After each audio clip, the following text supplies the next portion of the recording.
Oke, baik kita lanjut dan waktu kita memang tidak panjang, tapi nggak kerasa memang ngobrol sama tamu-tamu saya yang luar biasa ini. Saya menyapa Ibu Liana. Zaman saya masih sekolah SD SMP, perayaan Tahun Baru Imlek itu selain bagi angpau ke yang lebih muda dan belum menikah, orang tua saya juga ngajak karyawan tuh makan bareng bagi angpau dan terima kasih kepada karyawan. Dan tradisi ini dipercaya akan semakin melancarkan rezeki dalam usaha. Saya sekarang masih melanjutkan tradisi itu meskipun nilainya kecil. Wah, kenapa kok kecil, Bu? Pelit ya? Dan karyawan senang ketika kita terima kasih. Kita juga senang kalau karyawan senang. Tapi maaf, rasa-rasanya kok tradisi ini semakin berkurang ya? Apakah ini berkait dengan pemahaman tentang perayaan tahun baru yang mulai berubah, hanya happy-happy saja? Bagaimana supaya tradisi ini bisa tumbuh luas? Ayo Bu Feve. Ya harus dimulai dari kita. Kalau kita sudah memulai kayak seperti Bu Liana ini Bu kan Liana. nanti pelan-pelan kan diikutin orang. Oh mereka jadi ngerti. Oh kayak gitu ya mestinya ya. Jadi Tapi curhatnya Bu Liana ini benar ya? benar-benar. Jadi kalau malam sebelum Sinja, memang kita itu kumpul keluarga. Perlunya tadi itu loh, Tuan Yen bersatu bareng goyub unity, kumpul-kumpul atau apalah. Iya. Di saat itu sebetulnya kita dengan keluarga itu saling apa pertama bermaaf-maafan. Mungkin dalam setahun itu kita pernah gegeran, siwak-siwaan ya. Hari itu kita beresin. Tahun depan besok sudah memulai hal yang baru, jangan diungkit lagi, rekonsiliasi ya. 0-0 rekonsiliasi 0-0. Iya. Yang kedua apa? Ya kumpul. Makanya mereka mudik. Ingat peristiwa corona pertama kali, orang-orang Wuhan tidak boleh pulang. Itu peristiwanya seperti apa? Sama. Kalau misalnya orang-orang yang lagi merantau, kemudian tidak boleh pulang di saat Lebaran, rasanya kayak apa? Maka mudik itu penting. Kemudian malam itu kita gabung bersama rekonsiliasi. Kalau ada masalah, bapaknya sebagai kepala rumah tangga menyelesaikan masalah. Kemudian yang lebih penting lagi, kalau bagi kami yang umat Konghucu menganggap perayaan Imlek itu bukan sekedar perayaan tapi ada nilai religius filosofi dan kita punya kewajiban untuk ibadah. Maka pulang berarti membersihkan meja altar sembahyang, bersembahyang.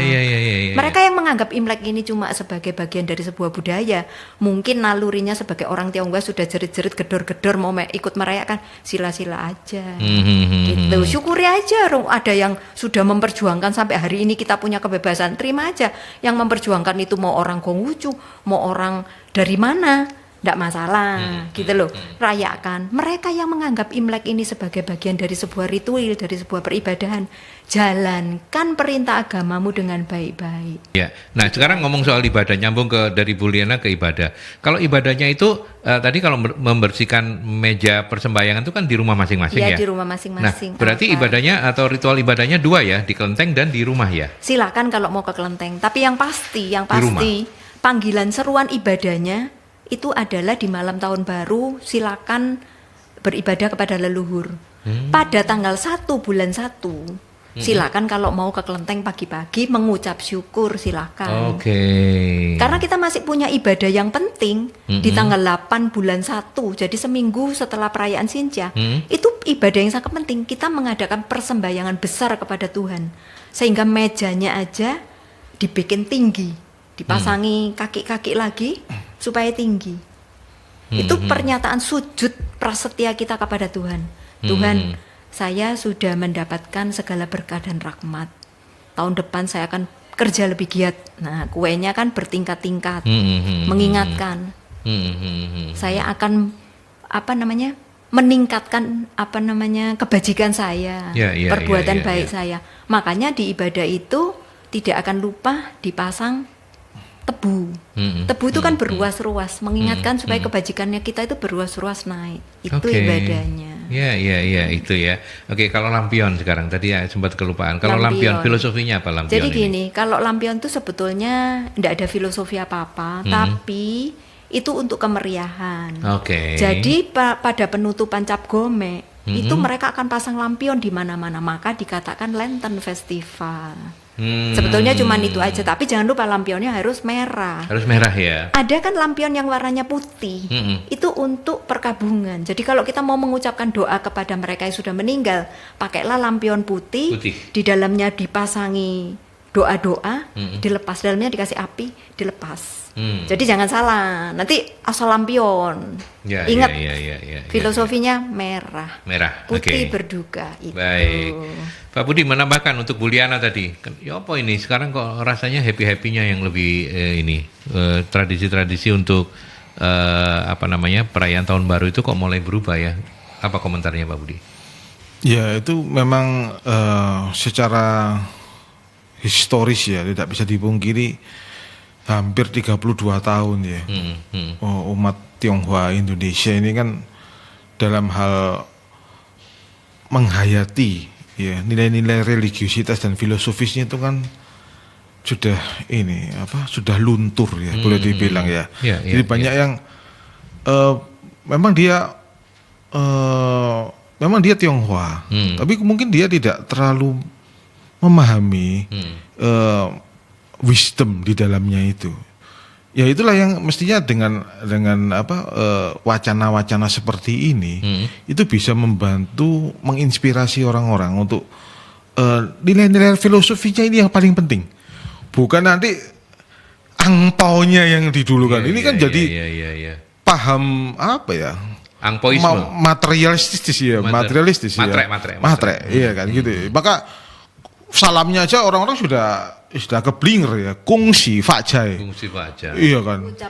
Ucapannya semoga tambah kaya. Lah kalau kita umat Konghucu, itu salamnya Kung He Xin Shi. Iya, jadi selamat menempuh tahun baru dengan penuh kebahagiaan. Gitu. Jadi tidak bukan selalu tidak selalu fajai gitu ya. Itu yang padahal nilai yang lebih luhur lagi yang adiluhung itu adalah pada saat musim semi itu ada simbol cinta kasih. Kita berbagi dengan sesama, itu yang lupa orang-orang. Ya. Karena musim semi ini kan simbol welas asih, cinta kasih. Nah, musim panas itu adalah simbol kesusilaan. Musim gugur adalah simbol kebenaran. Musim dingin adalah simbol kebijaksanaan. Jadi tiap musim itu ada makna-makna kebajikannya. Nah, nilai-nilai itulah yang seringkali orang-orang sudah mulai tidak luntur, tahu, ya? Luntur atau bahkan tidak tahu. Awidya tidak tahu, karena mereka tidak mengetahui. Begitu tugasnya Bu Pipe lebih berat ini ya sebagai guru harus ngajar kemana-mana gitu ya. Jadi sebetulnya Sinja itu sudah dimulai seminggu sebelumnya, itu sudah persiapan. Misalnya seminggu sebelumnya apa? Kita itu berarti tanggal 24 bulan 12 ya, karena tahun barunya kan 1 bulan 1. Ya sebentar, nanti silakan dilanjutkan, tapi saya membacakan pertanyaan dari Ibu Tania, apa hubungannya Imlek dengan Cap Gomeh? Nanti mungkin bisa langsung dijawab. Iya. Jadi seminggu sebelumnya. Sebelumnya kita melakukan apa? Kita melakukan bagi-bagi sembako, bagi-bagi angpau, supaya apa? Supaya orang lain juga bisa merayakan Sinja seperti kita. Hari itu dinamakan Hari Persaudaraan. Hari Persaudaraan, iya. Oke. Jadi ritualnya itu sudah dimulai kemarinnya sudah persiapan. Sekarang ini ya? Iya. Sekarang ini ya, karena kan Sinja kemarin ya mulainya ya. Tanggal 24 itu jatuh di hari Kamis ya. Karena kan Sinjanya tanggal 1 ya, persisnya 1 Februari ya. Oke. Nah kalau hubungan Imlek dengan Cap Gomeh apa? Imlek kan tahun baru, Cap Gomeh penutupannya. Di tanggal 15. Itu kayak bukan hampir mirip ya, mirip banget dengan Idul Fitri ya. Ya. Idul Fitri kemudian ditutup dengan ini apa namanya? Apa nih lah? Rioyo Ketupat. Hari Raya Kupat ya. Nah, makanya Kupatan. Makanya terus muncul lontong Cap Gomeh itu. Ya dari itu karena itu akulturasi budaya itulah. Oh, gitu. Iya. Oh, iya. Melihat budaya Indonesia, Nusantara ini gitu. Budaya Nusantara. Gitu. Iya. Jadi sebenarnya juga Cap Gomeh, Cap Nggo itu kan bulan purnama. Nah, kalau Imlek tanggal 1 itu kan bulan Tilem. Itu terkait dengan siklus alam juga. Itu ada maknanya secara feng shui, secara metafisika. Karena kan pada saat energi bulan Tilem itu masih baru. Nah, pada saat nanti purnama itu alam raya ini penuh aura kebaikan. Maka nanti itu besok.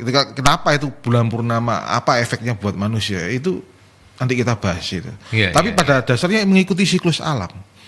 Nah, pada saat perayaan inilah yang namanya ibadah inilah berkah itu turun.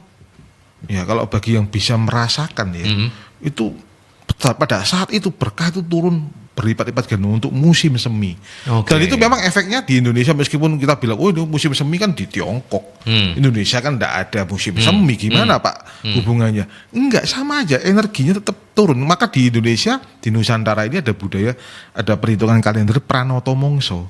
Kalau dihitung-hitung itu hampir mirip dengan gitu ya. Kalender Tiongkok kuno itu, Osu Jiezi, 24 Jiezi itu untuk menghitung perpindahan musim itu hampir sama. Maka ada kemiripan. Maka Indonesia pun kena pengaruhnya sebenarnya. Pada saat siklus alam purnama ini puncak, berkah itu dari Tuhan, Khalik semesta alam itu turun berlimpah-limpah pada umat manusia. Begitu maknanya. Oke, baik. Nah, ini kita sudah sampai di titik terakhir ya. Ada yang kepo ini Pak Sony, apa nih kegiatan Pak Kikbyo dalam menyambut Imlek? Bu Feve apa aja? Rutin lah. Pertama pasti melaksanakan pembersihan ini apa namanya ya, bahasa awamnya patung ya. Patung ya. Tapi kita kalau di Kelenteng dimulainya juga seminggu sebelumnya. 24. Ya tanggal sama itu ya? tadi. Pada hari persaudaraan itu kita percaya bahwa para malaikat, para orang-orang suci, maksudnya apa namanya roh-roh suci itu berangkat ke sana melaporkan kegiatannya manusia, melaporkan perbuatannya manusia. Makanya kan mereka guyonnya, nanti pada hari itu kita sembahyang kasih kue keranjang, kasih permen yang manis-manis supaya mulutnya ini lengket sampai di sana ndak lapor yang jelek-jelek, ngomongnya yang manis-manis. Oh gitu. Hari itu bersih-bersih. Itu kegiatannya itu. Sampai hari ini bersih-bersih sudah, nanti pada harinya, pada malamnya ada persembahyangan, pada hari hanya pasti apa namanya umat banyak yang datang sembahyang. Tapi kan ini masih dalam rangka pandemi ya? Iya, ada pembatasan, tetap dijaga ya. Iya, prokes tetap jalan. Kan mesti pakai itu Peduli Lindungi itu. Oh ya, scan barcode. Peduli Lindungi harus itu. Iya, oke. Pak Budi mau menambahkan? Ya cukup lah itu, hampir sama ya. Kalau soal agenda Pak Kikbyo itu memang ya kurang lebih kelenteng-lenteng hampir sama seperti itu. Jadi intinya bersiap diri, mensucikan Kimsin ya.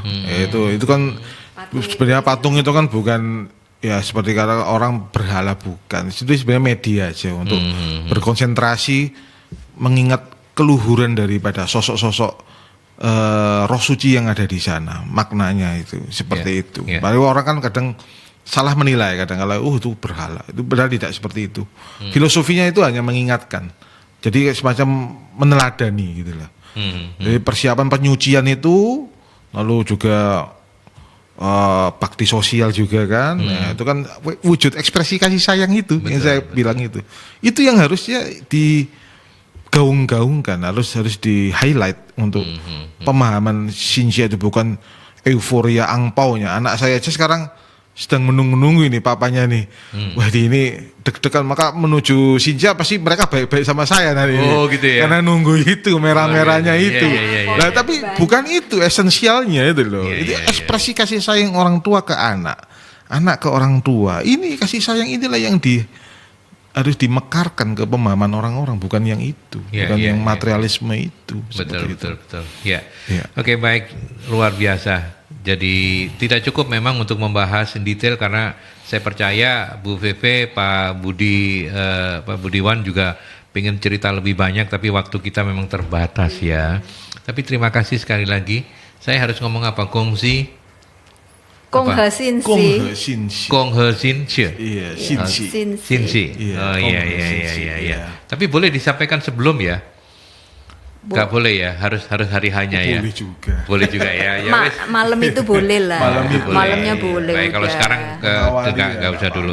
Tapi terima kasih banyak Bu Feve, terima kasih banyak Sama-sama. Pak Budi. Besok kita akan ngobrol lagi sahabat Merkuri ya di jam yang sama, tetapi aktornya dibalik. Nanti yang besok Pak Budi yang akan cerita banyak. Ini tahun ini tahun macan air nih ya. Macan air, Ini prolog saja untuk trigger buat mereka semuanya bisa dengerin kita besok di jam yang sama. Tahun macan air ini Gimana? Kondisinya bagus gitu. ya. Kalau Ciami kurang Ciami atau enggak Ciami sama sekali? sebenarnya kalau dihitung dari kalkulasi semenjak tahun 2020 ya, kalau mendasarkan pada kitab suci agama Konghucu kuno ya, kitab I Ching itu heksagramnya tahun 2020 itu adalah Ming Yi, cahaya yang terhalang artinya. Oh, Itu memang. sudah ada nubuatannya. Oh. Jadi cahaya terhalang. Jadi memakai algoritma dari yin yang ini, 0 dan 1 ini dari kitab suci I Ching itu loh. Itu sudah ada algoritmanya, itu cahaya yang terhalang. Jadi itu matahari ditutupin oleh gunung.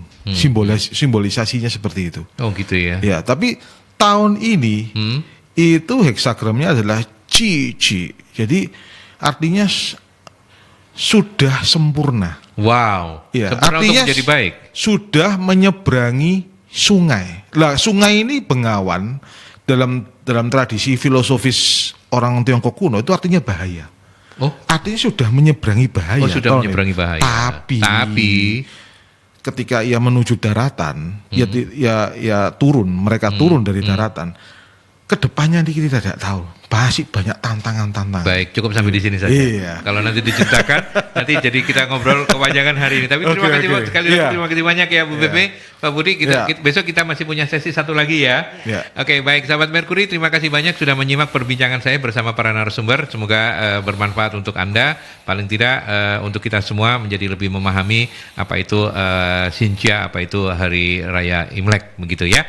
Saya Aldi juga pamit, jangan lupa besok saya mengundang Anda di jam yang sama ya, 3.15 sampai 16 ngobrol bareng Pak Budi dan Bu Feve juga, tapi kita bicara lebih banyak soal tahun macan air. Kita sudah diprolog tadi oleh Pak Budi seperti itu, besok kelanjutannya. Selamat sore. Tahun ini tuh ada bintang yang namanya kombinasi antara elemen air dan kayu ini memunculkan suatu